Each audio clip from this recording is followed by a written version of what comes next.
So that to get those things done, you really do have to empower people.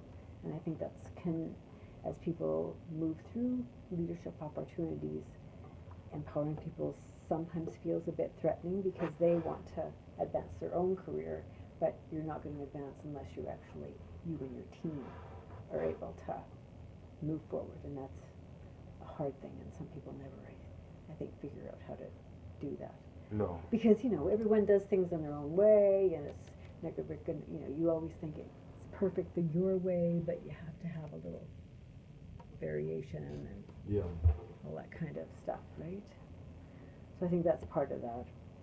And I think that what I've tried also to do is I like new things.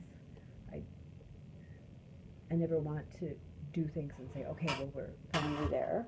There's always new opportunities, new innovations, new technology, so you have to develop some breadth so that you're reading and looking at different kinds of things that could be used in whatever process or organization or opportunity that you have, and continue to iterate and make changes. And sometimes they work and sometimes they don't, but you can't be afraid to be that innovative leader, or no matter what you're doing. And you have to do a bit of testing. I tend not to overthink things. So I think, oh yeah, this is an interesting idea. You do the back of the envelope. You got about 80% that you think, okay, this is a great job or an opportunity. So you leap into it and tell people that, okay, you've looked at 80% of the things. And those people that want it to be 99%, you say, well, no one will die if we do this. It's not like we're, NASA sending people into space. This is just a new process or something else, so let's just try it and learn from it and continue to iterate. But if you don't challenge that whole process and look for new things and say, okay, yeah, we're here, but in 6 months we're going to look for new improvements, or continue to listen to our customer or client or whoever that is to make amendments, then you're not really moving your organization forward. No. And I think Steve Jobs did a good job in that regard. If you think about, this week was the 10th anniversary of the iPhone. I can hardly believe what my life was like without my little iPhone. But so people say, oh, well, the iPhone, it hasn't had enough changes. But in 10 years, we're on iteration number 7. And if you think about the first one to the 7th one, there's been lots and lots of change, and iterative kind of change, and some things were better than others, but he didn't launch that first prototype knowing it was perfect. He thought, this is better than the other stuff, and we'll continue to listen to our customers and continue to move forward. And I think that is important to do. Yeah, I agree. Having that balance, giving that feedback, right? You have to have feedback, so you have to be a good listener. Yeah, that's true. Am I a good listener? I don't know. Do you think you're a better listener than you were 2 years ago? Yeah, I were. I didn't know how you have good body language contact, when I'm listening, right? To show that I'm listening, eye contact. Yeah, all that. So put your hand here. You know what I mean? Looks like you're thinking, right? Well, everybody thinks in different ways, but you have to show somebody that you're actually listening to them. Yeah. If I'm looking over there while you're talking, that's not listening. Yeah, but sometimes people ponder when they're getting new information and they're trying to process it. People are all different, right?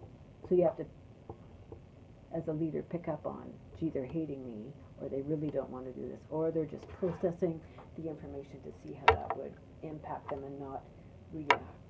Yeah, that's true. I agree. Instantly, right? I can tell you that you've done some homework here. Well, you had questions, so then I had to write it down. And so then the other part of leadership, too, is again based upon the fact that you can't get anything done by yourself, is you really have to stop and celebrate successes and give recognition to people. And if something is successful, you can't take all that credit. It is you worked with that team or board or whoever that was, and make sure that you send your thank you notes and replies, and you know what your emails sound like, and all those kinds of things, because it's a big package, right? So people reflect on their relationship with you as all of those little bits and pieces that you did, because people want to feel appreciated. And it's sometimes you get busy in life and you forget to do some of those little bits, and then you forget what that overall impression maybe you meant to send a thank you note, or to recognize people, or to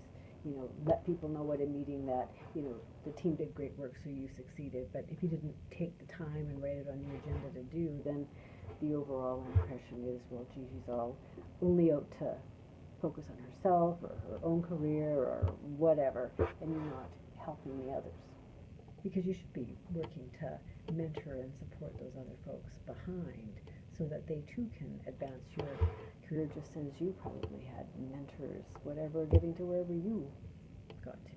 Yeah, that's true. Mm-hmm. Have you ever had have you had a mentor before? Yeah, when I was 14, I guess, and I started teaching music as a result of a woman who believed that I could teach young kids how to play music, and she wanted to start a school that was done in a different kind of way, that had younger people encouraging each other. So she treated a couple of us that she hired who were young, but we had some talent in terms of music, and she treated us as equals, but she also was that mentor that was